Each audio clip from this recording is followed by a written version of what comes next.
Pai, obrigado pela vida do Valdemar. Derrama a tua graça sobre ele e que ele, em nome de Jesus, possa ser tocado pelo teu Espírito para nos falar ao coração em nome de Jesus. Amém, amém e amém. Vocês podem se sentar, crianças, pré e adolescentes, podem ir para a classe de vocês.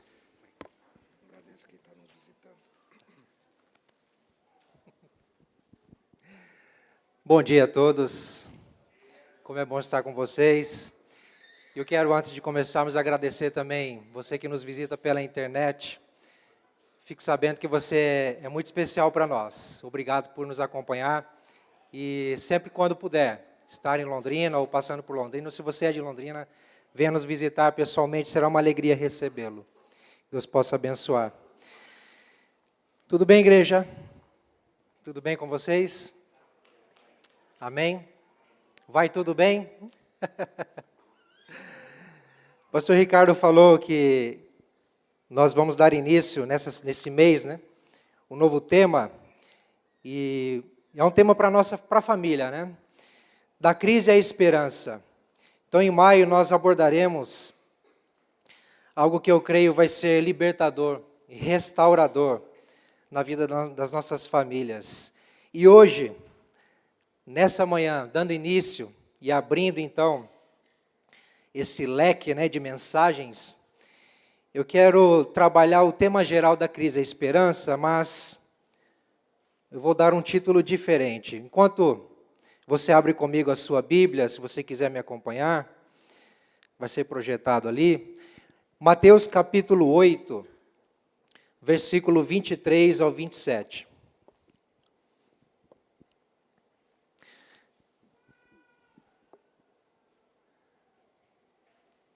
Mateus capítulo 8, versículo 23 ao 27. Diz assim: entrando ele no barco, seus discípulos o seguiram.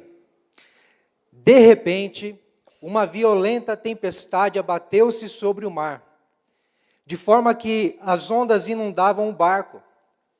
Jesus, porém, dormia, e os discípulos foram acordá-lo, clamando: Senhor, salva-nos! Vamos morrer! Ele perguntou: por que vocês estão com tanto medo, homens de pequena fé? Então ele se levantou e repreendeu os ventos e o mar, e fez-se completa a bonança. Os homens ficaram perplexos e perguntaram: quem é este que até os ventos e o mar lhe obedecem? Esse texto mexeu muito comigo enquanto eu estudava, enquanto eu meditava, buscando algo para a igreja nesse tema. E como eu me identifiquei com esse texto, e não sei você, mas quem é que não passa por crises, né? Quem é que nessa vida nunca enfrentou uma situação de crise? E talvez nunca viu uma saída, ou talvez não esperava que fosse sair dela, ou que fosse então continuar vivo, né? Quem sabe, talvez. Mas o fato é que a crise, ela faz parte da vida humana. O que seria uma crise? O dicionário português, numa definição bem simples, diz que é uma situação crítica, ou então um momento decisivo. Olhe, é uma situação crítica, um momento decisivo. É só um momento. Mas sempre quando estamos na crise, nós pensamos e desejamos sair dela, não é verdade? Então nós buscamos esperança, não é?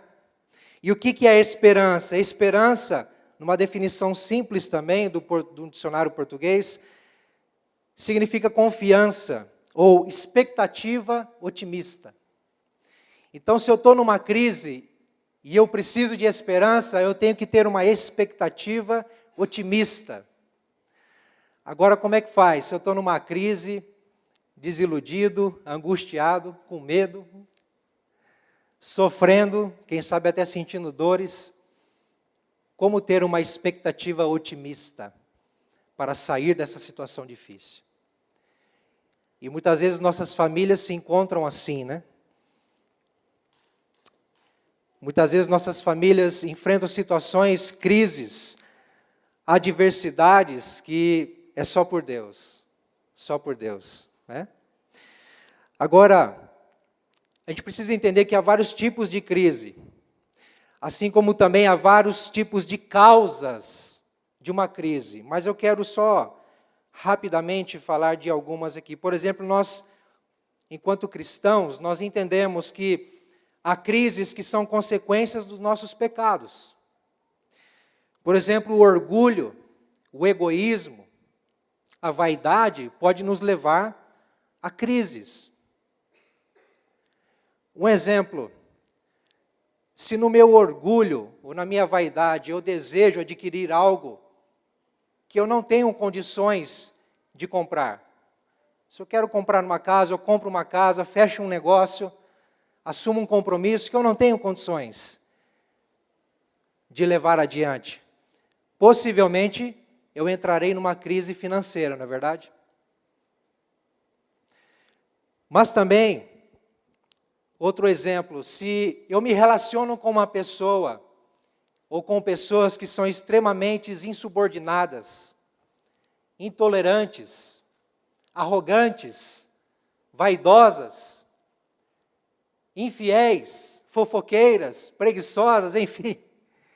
O que vai acontecer comigo? Eu vou ter uma crise de relacionamento. Porque provavelmente eu vou ter choque, vou ter conflito com essa pessoa, ou então eu vou me tornar igual a essa pessoa e vou ter conflito com outras pessoas. Conflito, crise de relacionamento. Mas há crises que não são causadas por nossos pecados. Por exemplo, doença. Por exemplo, o desemprego, o acidente, ou então a perda de uma pessoa querida, especial, que agora faz tanta falta para nós. Isso pode gerar, e com certeza gera, uma crise. Ainda mais a perda de alguém gera a crise do luto, não é? E como é difícil passar por isso. Sem dúvida nenhuma, só quem já passou entende o que é o luto. Como é doloroso, é difícil. Mas a Bíblia, ela considera algumas crises como provações, que são as crises que todo cristão enfrenta, ou pode vir a enfrentar, por causa da sua fé. Olha o que diz o livro de Tiago, capítulo 1, versículo 2. Meus irmãos, considerem motivo de grande alegria o fato de passarem por diversas provações. E no versículo 2 também desse capítulo diz: feliz é o homem que persevera na provação. A carta de 1 Pedro, no capítulo 4:12, diz o seguinte: amados, não se surpreendam com o fogo que surge entre vocês para os provar, como se algo estranho lhes estivesse acontecendo. Então, para um cristão, digamos que é normal passar por crises em relação à sua fé. Mas o texto que nós lemos no início, Mateus capítulo 8, do verso 23 ao 27, se trata aqui de uma crise circunstancial, algo adverso, que surgiu e que foi algo fora do controle, que não foi uma crise por conta do pecado dos discípulos, não foi uma crise nem mesmo por conta da sua fé, do motivo da sua fé, mas foi uma crise circunstancial, simplesmente Deus permitiu acontecer. E eu quero observar alguns detalhes dessa crise que os discípulos passaram aqui no Mar da Galileia, como nós lemos com vocês.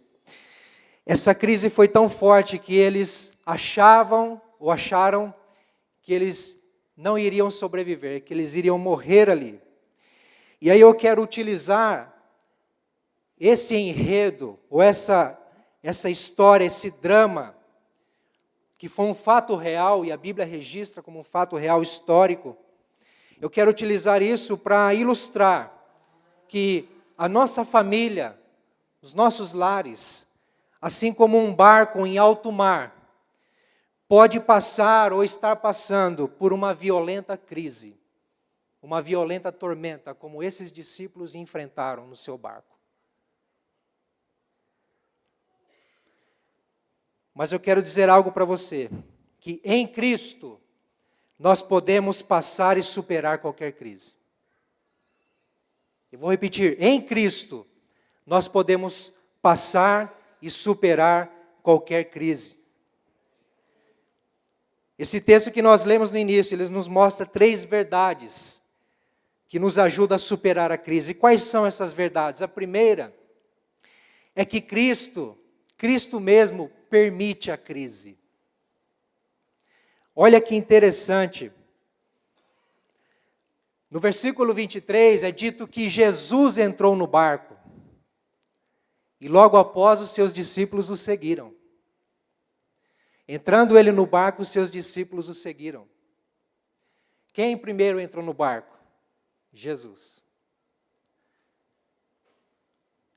E Jesus, estando no barco, ele permitiu que esta crise viesse na vida dos seus discípulos. Como uma família de 12 apóstolos, de 12 homens, Jesus estava presente, mas ele permitiu. Agora, o porquê? Cristo permite a crise, mesmo que ele esteja presente, porque ele disse o seguinte para os seus discípulos em João 16:33, que nós devemos ter ânimo. Nós teremos aflições no mundo, contudo devemos ter ânimo, porque ele venceu o mundo.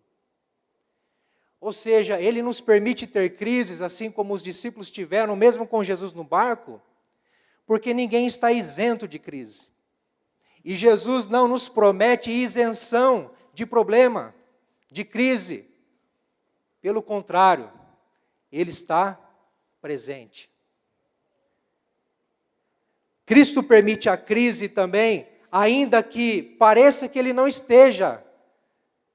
Aliás, ainda que pareça que ele esteja ausente. Sabe por quê? Porque mesmo estando no barco, Jesus estava dormindo. E talvez na cabeça dos discípulos eles não entendessem como que o mestre, aquele que havia ressuscitado alguém, aquele que havia multiplicado pães, aquele que havia curado leprosos, aquele que havia transformado água em vinho, aquele que havia pregado o reino de Deus no Sermão da Montanha, como que o mestre agora está dormindo diante de uma tempestade, diante de um tormento, uma crise violenta, a ponto de eles acharem que iriam morrer. Então, muitas vezes, nós achamos que Jesus não está presente porque ele está dormindo, mas sabe o que eu entendo aqui? Há um propósito porque Jesus está dormindo. Eu vou falar isso já já, mas olha só o que diz Isaías 40, 27 e 28, porque nós pensamos que Deus nos esqueceu.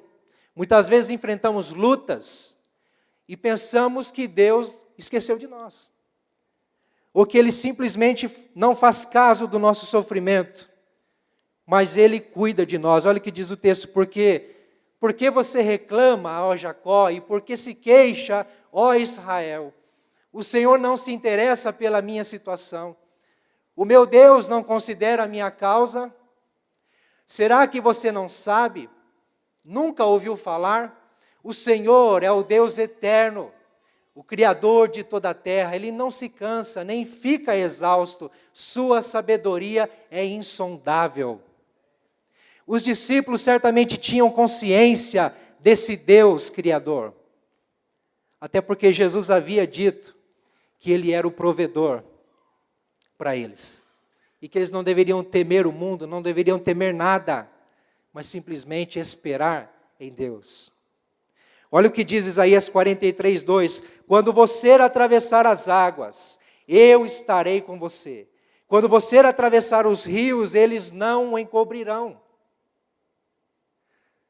Agora, como que fica a cabeça dos discípulos enfrentando aquela crise e vendo o seu mestre, aquele a quem eles tinham toda a esperança, confiando de que ele seria o Messias, o rei que lhes traria a paz verdadeira, a esperança futura de Israel, de um novo tempo. o mestre está dormindo. Mas sabe o que eu entendo com isso? Que Cristo permite a crise para provar a nossa fé. Os discípulos foram acordá-lo, diz o verso 25. Por que os discípulos foram acordá-lo? Porque Jesus mesmo disse, porque eles não tinham fé o suficiente, talvez para fazer aquilo que Jesus fez. Mas seria muito ousado, né, da parte dos discípulos, né? Como seria você? Como seria nós nessa situação? Será que teríamos a coragem de dizer, vento, para, mar, sossega? Será que teríamos essa coragem, essa ousadia? Difícil, né? Mas Jesus confronta os seus discípulos, Jesus prova a fé dos seus discípulos, porque eles tiveram que buscar o auxílio do seu mestre. Em meio à crise, em meio à tormenta, não restou outra alternativa a não ser, mestre, acorda. Há uma tradução na Bíblia que diz, não se te dá que morramos. Será que o Senhor não leva em conta a nossa crise? Senhor, desperta, vamos morrer. Isso mostra para mim e para você que nós precisamos clamar ao Senhor. Não é tempo de ficar murmurando, não é tempo de ficar questionando, não é tempo de ficar bajulando.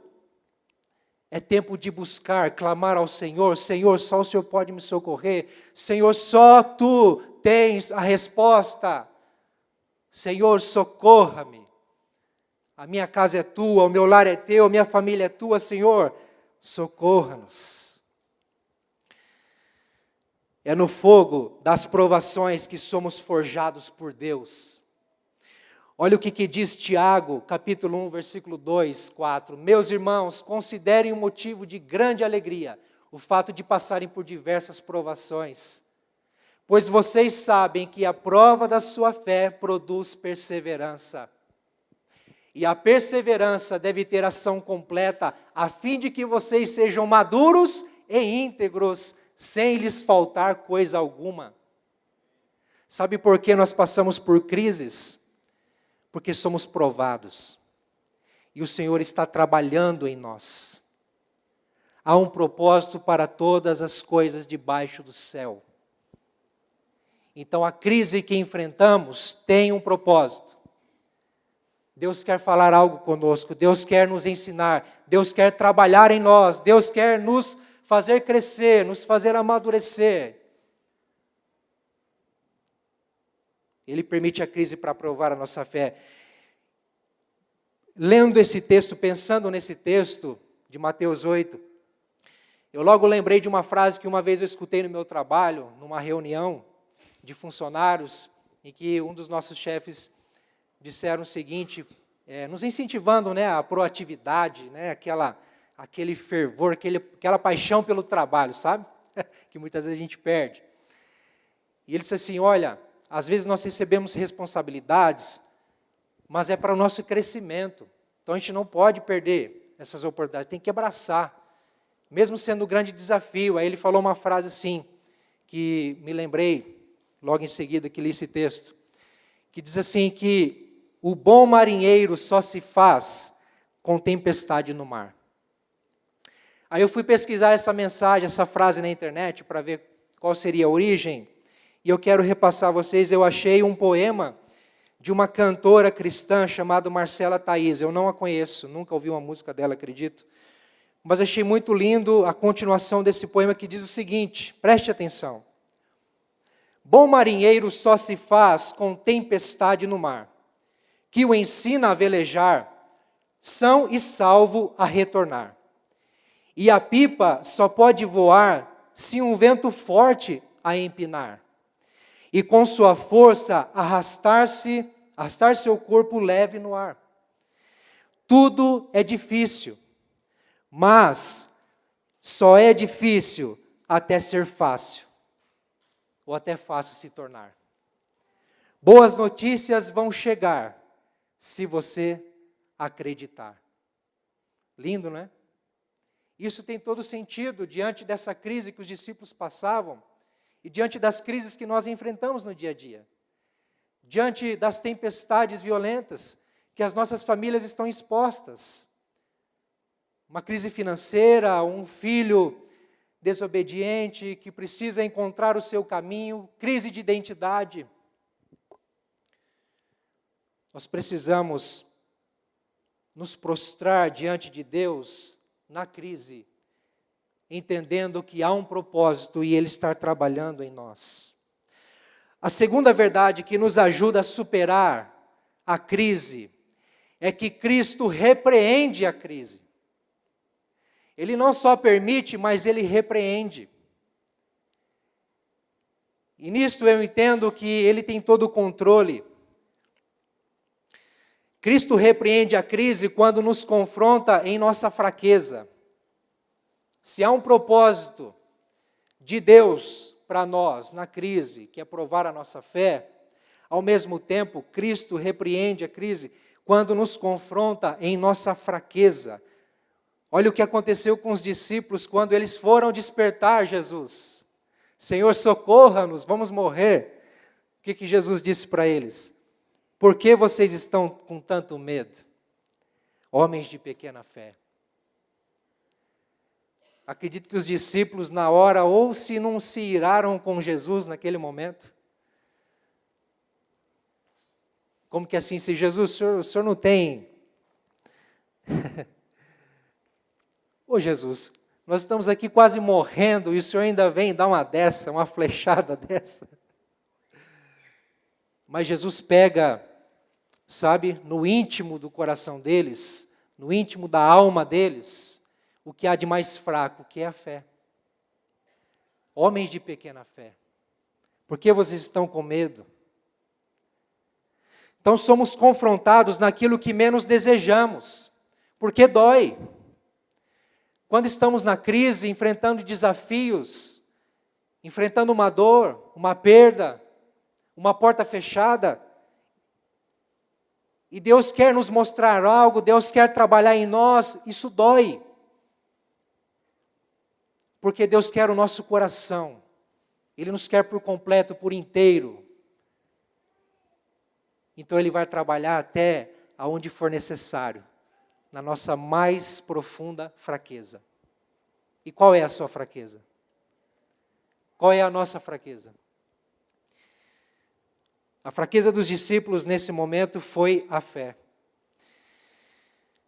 Deus quer transformar o nosso caráter e nos amadurecer. Sabe, irmãos,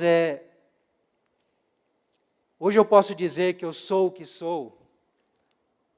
Eu sou o Valdemar que eu sou hoje, pelas dificuldades, problemas, tristezas, sofrimentos, crises que eu já passei. Quando eu enfrentei a perda do meu pai, 2 dias depois do meu primeiro casamento, ali eu senti o baque e falei, meu Deus, por quê? O que o Senhor quer? Não tem resposta, não tem solução. E na hora você não vê esperança. Senhor, por quê? E quando 3 meses praticamente depois, 3 a 5 meses, o meu avô, o pai do meu pai, também falece. Parece que vai aprofundando. E quando, depois de casado, 10 meses para 11 meses depois de casado, a esposa falece, aí, meu irmão, não resta mais nada, a não ser se lançar em Deus totalmente, plenamente, ou então a chutar o balde.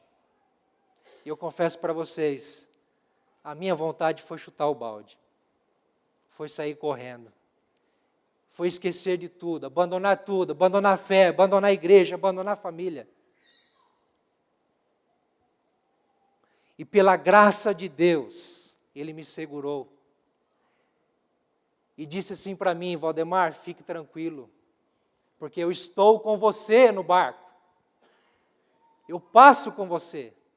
Você não está sozinho. E por mais que não tenha respostas e seja difícil e seja doloroso, mas há um propósito. Há um propósito. Então fique firme. Não vacile, não desanime, não desista. E aqui estou. Aqui estou. E até sou muito grato a Filadélfia, pastor Ricardo, porque muitos aqui me apoiaram, me ajudaram, me aconselharam. Está aqui um cabra bom, presbítero Rogério, que foi um pai para mim nesses dias.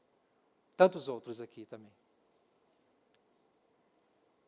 Mas o fato é que nós precisamos ser transformados no nosso caráter, nós precisamos amadurecer, crescer, a prosseguir. Cristo repreende a crise quando Ele se levanta com poder. Olha o que diz o texto ainda no versículo 26, na parte B. Após Jesus repreender os seus discípulos, ou então confrontá-los, a Bíblia diz que, então, ele se levantou e repreendeu os ventos, o mar, e repreendeu os ventos e o mar. Então ele se levantou.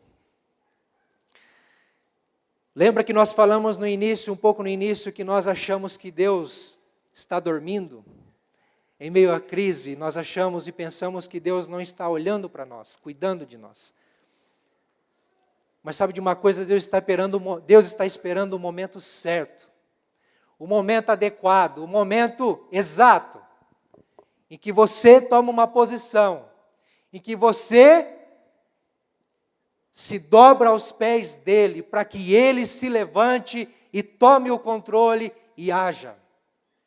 Não há outro caminho, irmãos, não há outro meio, a não ser nos rendermos aos pés do Senhor, que tudo sabe, que tudo vê e que tudo pode. Só quando reconhecermos que só Ele pode nos socorrer, é que então a crise pode passar. Olha o que diz Salmo 38, 21 a 22. Senhor, não me abandones, não fiques longe de mim, ó meu Deus. Apressa-te a ajudar-me, Senhor, meu Salvador. Quero ler com vocês também Hebreus, capítulo 1, versículo 18. Olha só o que diz. Hebreus 1, 18.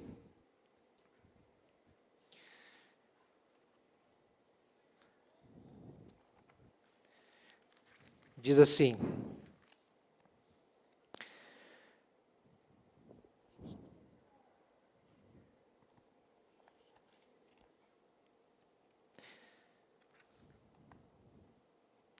na verdade é o capítulo 2.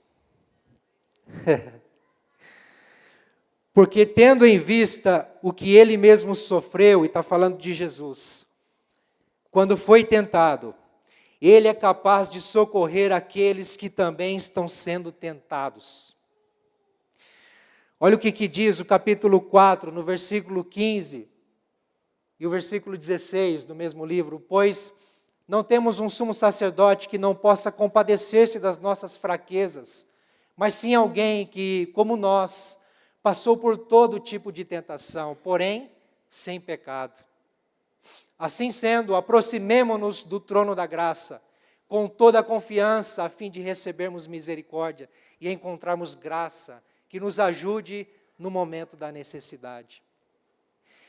Então, só quando reconhecermos que o socorro vem dele, é que a crise pode ser superada. Quando entendemos que não estamos no controle, nós não temos poder nenhum.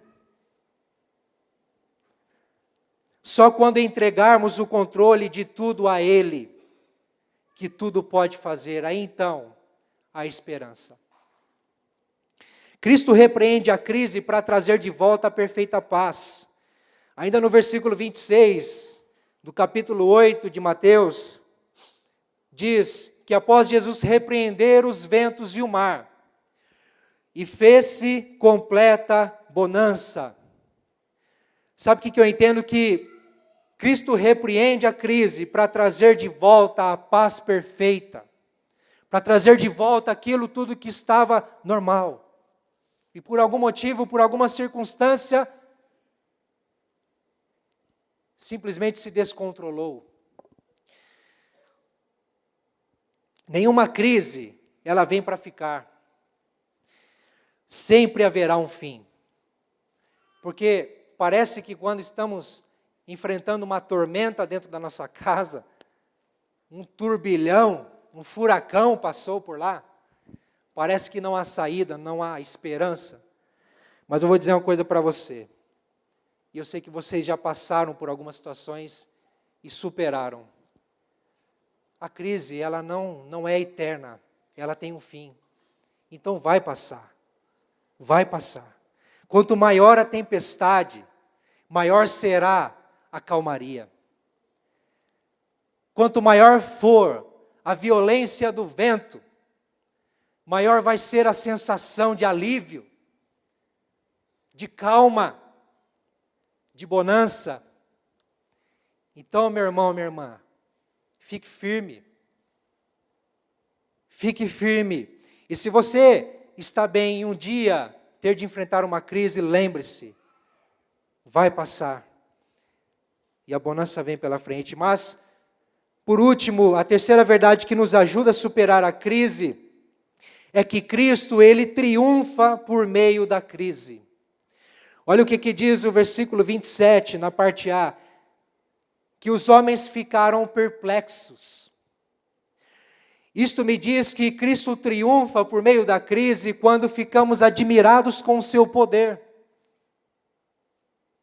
Quando não ficamos pensando na crise, pensando nas circunstâncias, pensando no problema, mas quando ficamos admirados com aquele que está conosco, com aquele que se levanta, com aquele que toma o controle da situação. Além do propósito em nos aperfeiçoar, na crise, o Senhor se revela a nós. O Senhor se revela a nós. Há um propósito de nos aperfeiçoar, mas o Senhor Jesus também quer se revelar. Na sua fraqueza, na sua dor, o Senhor Jesus quer se revelar a você. Então nós precisamos, no momento de crise, aproveitar para de fato recorrermos a Ele. Precisamos voltar a admirar o nosso Cristo, o nosso Senhor. Ele é o nosso Salvador, aquele que deu a vida por nós. Aquele a quem nos garantiu a vida eterna, aquele a quem nos reconciliou com o Pai. Ele levou sobre si as nossas dores, as nossas enfermidades, Ele levou a nossa culpa. Ele sabe o que eu e você passa, Ele enfrentou as mesmas tentações, mas como Filho de Deus Ele não pecou. Não pecou. Por isso Ele pode nos socorrer. Por isso Ele pode nos tirar dessa crise. Nós o adoramos verdadeiramente quando nada mais nos importa além dele mesmo. Você já teve essa experiência de não desejar mais nada na vida além de Deus? Além do Senhor Jesus? Porque a crise muitas vezes nos rouba a admiração. A crise nos rouba a alegria. Mas Jesus está dizendo, olha, deixe a minha glória, o meu brilho, brilhar de novo no seu lar, brilhar de novo na sua família, brilhar de novo no seu casamento, no seu relacionamento com seu filho, com seu irmão. Deixe a minha glória, o meu brilho brilhar. Cristo triunfa por meio da crise quando reconhecemos quem Ele é. Olha a pergunta dos discípulos. Ainda no versículo 27, na última parte. E perguntaram, quem é este que até o vento e o mar lhe obedecem? Quem é este? Essa pergunta, irmão, tem que ser a nossa pergunta diária. Isso tem que nos intrigar. Quem é esse Jesus? Quem é esse Senhor? Este é aquele que disse, foi-me dada toda a autoridade nos céus e na terra. Quem é este? Este é aquele que disse: eu estarei sempre com vocês, até o fim dos tempos. Quem é este? Essa deve ser a pergunta que nos motiva e que nos leva a ter esperança. O Todo-Poderoso, o Criador dos céus e da terra, que veio em carne e osso, como Filho de Deus, Ele é aquele que tem o poder para nos tirar da tormenta, da crise. Quem é este? Tem que ser a pergunta que sempre nos leva à esperança. Amém? Portanto, eu quero rapidamente fazer algumas implicações. A vida cristã sem crise, preste atenção nisso, por favor, a vida cristã sem crise é ilusão. Porque Jesus não nos promete uma vida boa. Deus não nos promete uma vida sem problemas, sem dificuldade. Então a vida cristã sem crise é ilusão. Mas também a vida cristã que só tem crise é um engano. É um engano. Porque Jesus nos promete vida plena também, aqui na terra ainda. Então é um engano. Nós podemos e devemos desfrutar de alegria, de paz, de gozo, de paz plena com todos, com tudo. Mas olha só também, a vida que está em crise, a vida que está em crise, mas está sem Cristo, torna-se desespero e angústia. Mas a vida que está em crise, mas está com Cristo, é esperança e paz. Amém? Qual é a sua condição? Qual é a nossa condição? E diante disso, irmãos, eu quero apenas lançar 2 desafios. É preciso seguir a Jesus. Porque Jesus entrou no barco e os discípulos o seguiram. Talvez Jesus já entrou na tua casa. Talvez Jesus já entrou na sua vida e você ainda não percebeu. Ou você ainda não tomou a decisão de segui-lo. Só Ele tem consolo e paz. Mas talvez você segue a Jesus e ainda não percebeu quem Ele é. E por isso você sofre, você se entristece, você não tem paz. Mas o desafio para nós hoje é: clame por Ele, como os discípulos fizeram. Entregue o seu coração a Ele, sem reservas, sem reservas. Se entregue completamente. E eu creio que ainda que dure a crise, mas você vai ter paz e esperança para suportar e passar qualquer crise. Com Cristo, em Cristo e por Cristo. Amém? Enquanto o pastor Ricardo vem à frente, quero que você curva sua cabeça, feche os seus olhos.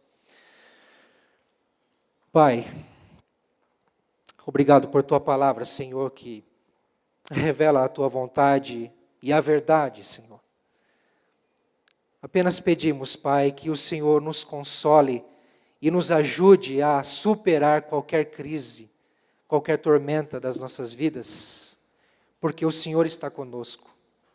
Abra os nossos olhos, Pai, e abra o nosso coração para entendermos quem o Senhor é, para sabermos em quem estamos confiando, a fim de que tenhamos paz e a fim de que tenhamos esperança, Senhor. Em nome de Jesus. Amém.